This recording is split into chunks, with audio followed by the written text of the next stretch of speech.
many players in the Age of Empires tournament this past weekend. I guess if I were like, if I knew that a series was coming up that had a StarCraft player that I was familiar with, so like the Muslim and Marine Lord basically, and sort of, I think was there, right? I'd kind of be like, yeah, but otherwise I definitely wasn't paying close attention. But now we're finally ready to go. Shadown said, and I think I quote correctly, stupid computer, something like that. Bottom left, Kelazhur. Top right, Shadown.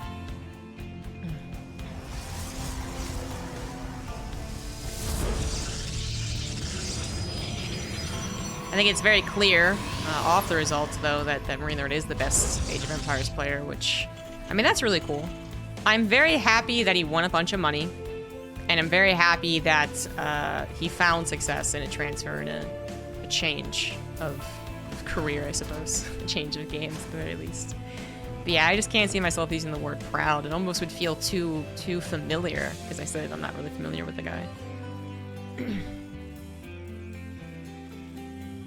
Feels like I'm gonna be like, I'm proud of you, son, and then this like stranger is like, why are you calling me son? What is happening?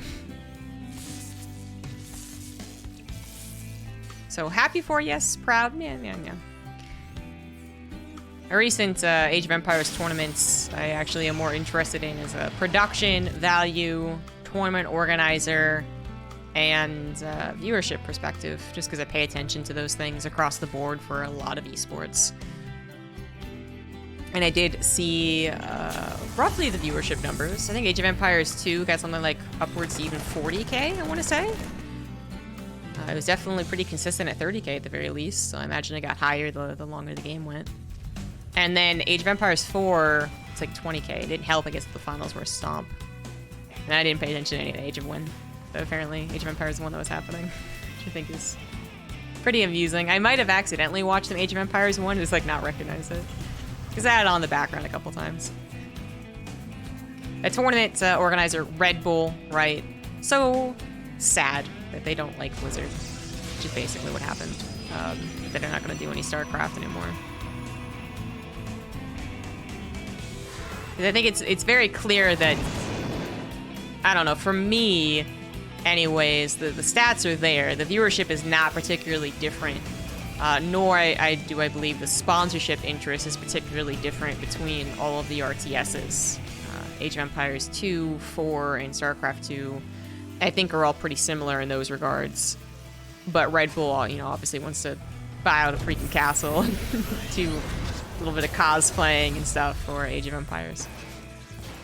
I think they would have if there wasn't some sour negotiations, sour interactions early on in StarCraft's life, very publicly, if you guys think I'm being like, oh no, don't get yourself in trouble. I mean, it's pretty public. Like, one of the most obnoxious things that happened back in the day was that Red Bull would slot out a weekend, to play a StarCraft tournament. And this was back when you tried to avoid other esports, especially other of the same company. And they would talk to Blizzard, and Blizzard would be like, yep, okay, whatever, no problem. And then they would play a Hearthstone tournament the same weekend and massively advertise that game and that tournament, and not the Red Bull StarCraft 2 one. So, you got me walking down nostalgia and memory lane, so stop it. We do have a 3 racks versus DT rush scenario, so it actually is getting pretty heated pretty quickly. Not much else happened in the beginning of the game, so the Marines push away an Adept in anticipation of trying to hide this 3 racks as long as possible. So Shadown doesn't technically know it's a 3 racks. And since it still isn't time for a Widowmine drop to come in, like, he really does not know it's a 3 racks. Technically, he might be a little suspicious, however. But perhaps most importantly, Kelazhur doesn't know what's going on because he didn't open up with a Reaper, which is quite, greedy of him. He does have a scan? 1 scan, yeah. So he was... This is literally because you know a DT rush is possible. To keep a scan from about 4:30 to 5 minutes, that's pretty much the DT timings. There's a really, really close one that can hit at 4:20, I think, but yeah. Unfortunately, that still doesn't necessarily stop the DTs from doing a bunch of damage, you know? Especially when it comes to the War Prism. If this was a proxy gateway or proxy pylon scenario, then that one scan might have been enough, just because there's only one entry path for the DTs. But with the Warp Prism included, having two, well, as many entry paths as you want, this is already doing a bunch of damage. This is particularly strong against a 3-Rax player that doesn't go for a blind missile turret. So the engineering bay finishing up only recently. Missile turret's only going to finish as I'm speaking. That's a lot of damage, a lot of chaos. Obviously, the 3-Rax has been scouted, so it's not likely it's going to do damage, because at this point, Shadown could just do one DT at a time. And Kelazhur would maybe make it across the map with a handful of units, but not enough to really be worth it. So build order goes to Shadown. And it really was a build order issue because there was very little scouting from either player. As I said, Shadown might have been a little suspicious, just with the lack of, I don't know, like little more Reaper shenanigans. There's no those in the factory expand that Kelazhur could definitely do. 2 Reaper, 1 Hellion, no Hellion whatsoever. The Woodamine drop would have come in more around 450 or something like that, but regardless, there's always a few things that a Protoss player can kind of go like, okay, am I a little sus, like what is this, hold on. So maybe Shadown played with that in mind, but it also might have been a gamble that just works well in this particular circumstance. GG.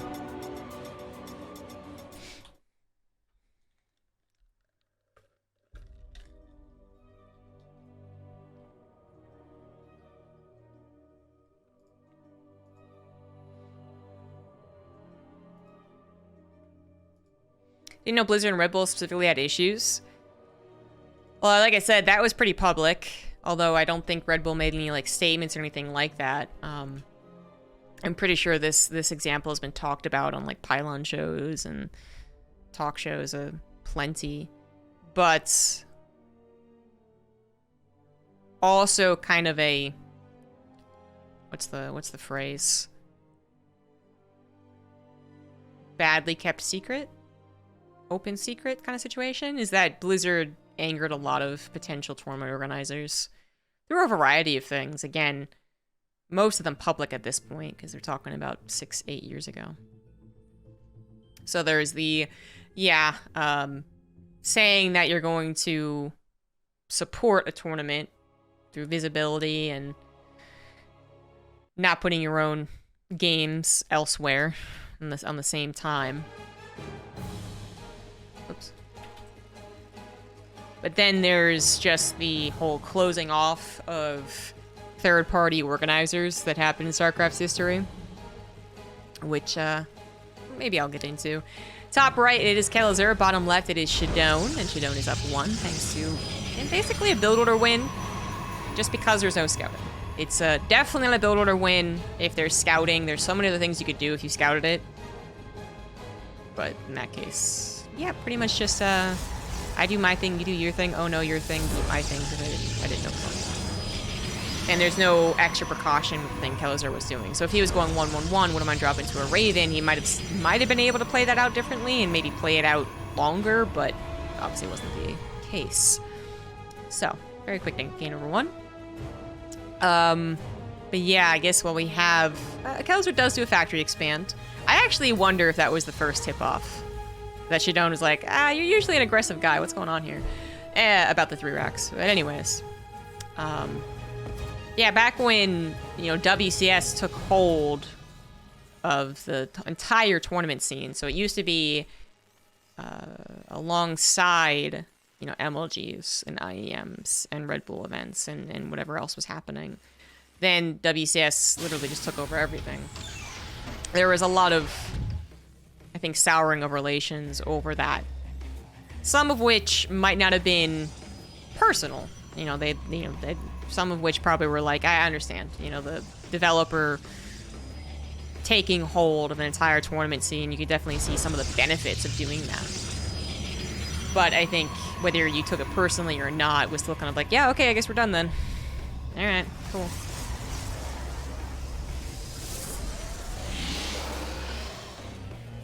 And then I think Blizzard also kind of publicly had their, we have to take control of tournaments that are over 10K in prizing that many people didn't like. Even though a lot of the requirements weren't the worst, actually, since we had to deal with that issue too back when Hell It's About Time happened. It still was really annoying. Then, of course, it's not unique in the esports scene. League of Legends, or Riot, rather, does something similar. But anyways, there's just a lot of, you know, decade plus of history. So we do have a Zealot opener from Shadown getting shot down immediately, as the Reaper found it in the middle, which is quite unideal. You know, if it finds it a couple seconds late, that's even a little bit better. Just opening up more avenue for the Adept to play around and micro with the Zealot against the Reaper. Keep the Reaper away from your probe line. And then obviously, if the Zealot literally shows up on a supply depot for the Terra nose, it's also pretty good. But one of the worser case scenarios for Shadown, just to have everything locked out from doing damage. Literally losing the Zealot, but then literally locked out. There is a wall. And then for Shadown, wow. Okay, when I said worser case scenarios, I really did try to emphasize like worser, not super, super bad, like not worst, because I didn't think it was going to be game over. What is happening in this best of 3? What? Okay. But yeah, but the point I was going to say is that it also sucks that the Reaper was able to get in and start doing damage. I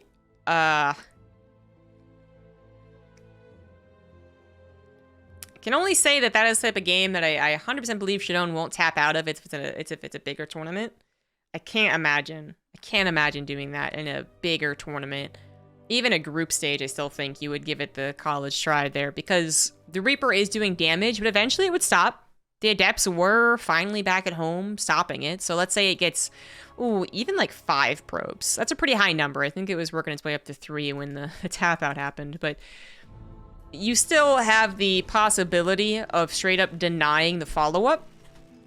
So if Kelazhur was going to go for a follow-up with a mine drop, for instance, then the Phoenix would have possibly been able to intercept it before it even got close to the mineral line, which I think would have done a good job of kind of evening things out. Then you would be denying Kelazhur's potential for more damage and opening up your own opportunity with Phoenix Harassment to do SCV damage. So it basically like flipped the script a little bit later on into the game. But instead, Shadown's like, no, I'm out. Like, this already hasn't gone too well. My opener didn't work out. I'm losing probes. I don't want to handle this. I don't know what his follow-up is quite yet, but it could be on its way, and I just don't think I'm going to be able to deal with it. And it's like, okay, all right. We're going to game 3. Top left, Kelazhur. Bottom right, Shadown.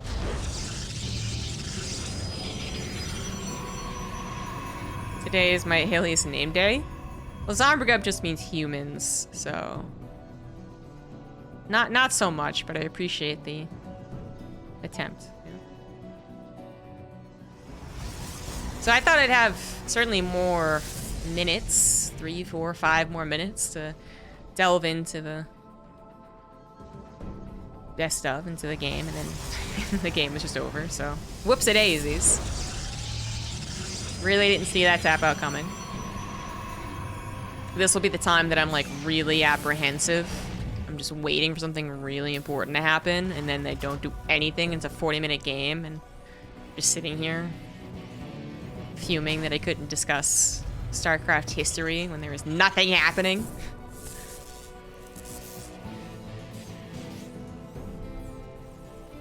Oh, I think we all can agree that was an early tap out.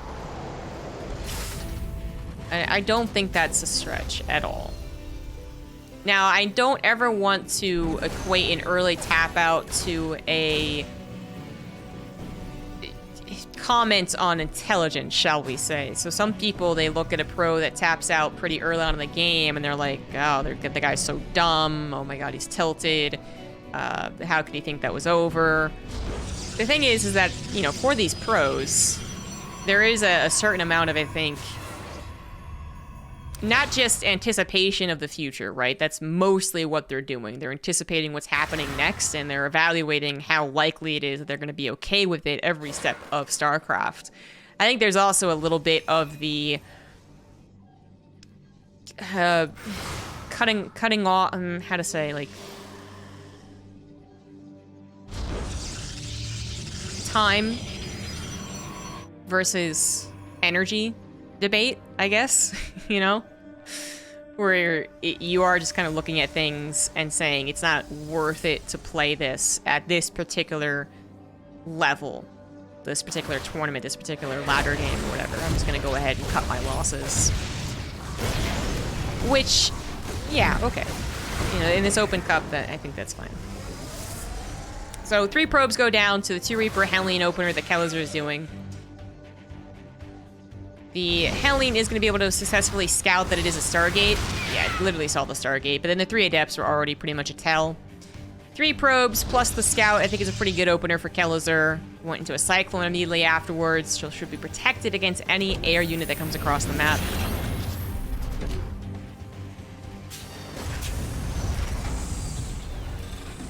And we even had an interception by the looks of things, by the sound of it, first of all.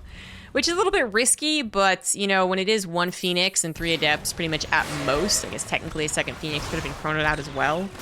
I guess a Cyclone, it's a glass cannon, but it's not that glass cannon-y.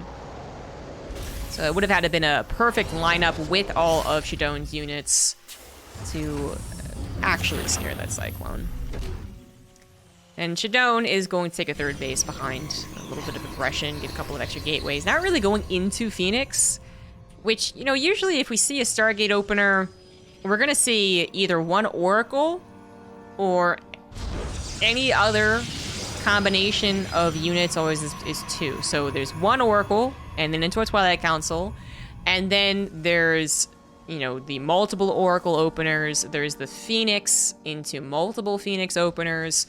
There's maybe an Oracle into Phoenix or a Phoenix into an Oracle. My point is, like, it's 1 Oracle or more than 1 unit.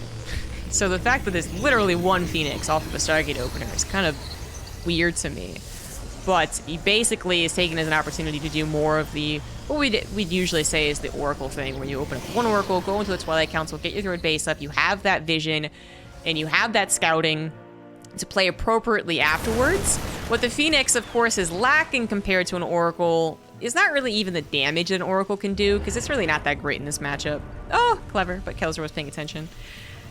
Yeah, maybe it gets a couple of SCVs, but that's not really the biggest of deals. It is more like the Revelation, being able to track the army the entire way through without actually endangering the Oracle, and then there's a Stasis Drop. That does sometimes add a crucial couple of seconds. Or, you know, actually pops off, and then the Terran says, oh god, I guess I can't do this anymore.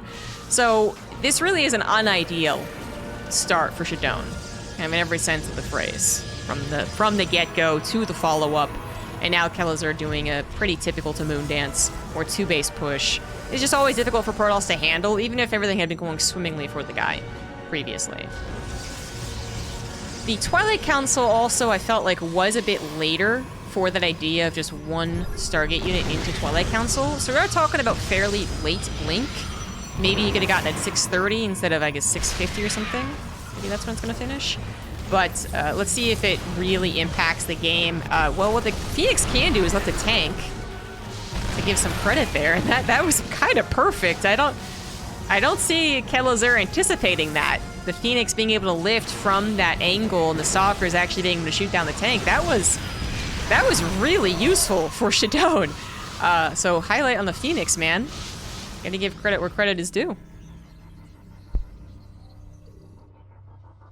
Damn.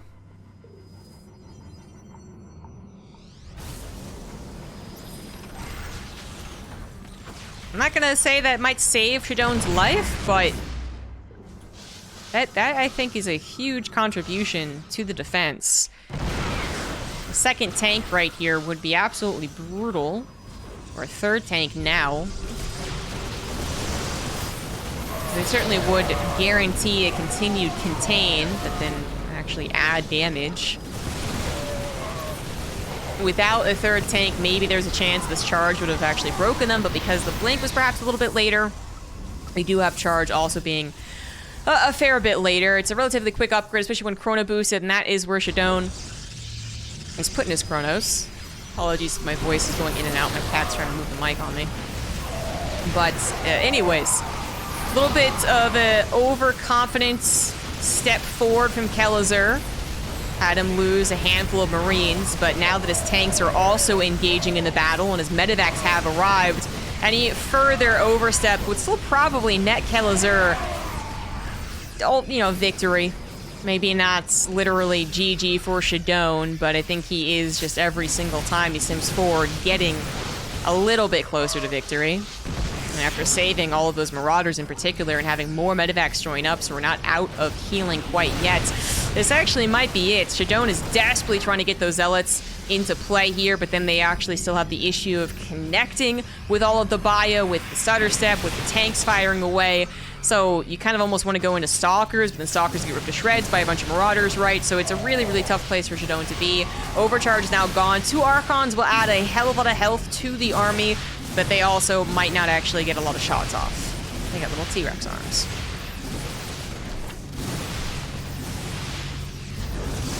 Kelazhur is playing this pretty well. Kind of bullying Shadown right now. Shadown does have a 4th base, so if he can push this back, then he might be able to recover. Zealots on the backside grab 1 tank, almost get the 2nd. Couple last Stalker shots. Yo, come on. And that does go down, but still a lot of bio left over. Even more medevacs joining in, and an upgrade lead has been in Kelazhur's favor this entire time. About to be on a 2 upgrade lead with +1 armor finishing in 5 seconds, 15 seconds, sorry. So that's about to pop off alongside these Widow Mines, which, even if they didn't hit particularly well, still would have been, any hit would have been better than what Shadown has to throw out here. Well, maybe if it had splashed back on the Terran army, that would have been great, but it really didn't. It did not. And now the upgrades are in effect. Shadown going up against a 1-1 Terran army with Widow Mines instead of tanks now, so the Zealot Flood is no longer going to work compositionally, and Shadown, I think he is a goner. He was so close to getting over that hump, right, to getting to the economy and the amount of units that he would be able to overrun, but he was stopped just short. A few more battles happening with a couple more units, and this has probably been pushed back. A dozen more Zealots earlier, 6 more Stalkers in play for a lot of those earlier battles as well, picking off Marauders individually as opposed to them just barely living and being healed back up again. Could have been very different, but instead, it's been a snowball, a very slow building one, but nonetheless building for Kelazhur. And now it's very, very clear that he is going to win. A 70 supply difference. Widow Mines littered around. No observer, as the armory has been done for a while too. And Shadown is going to have to tap out. GG.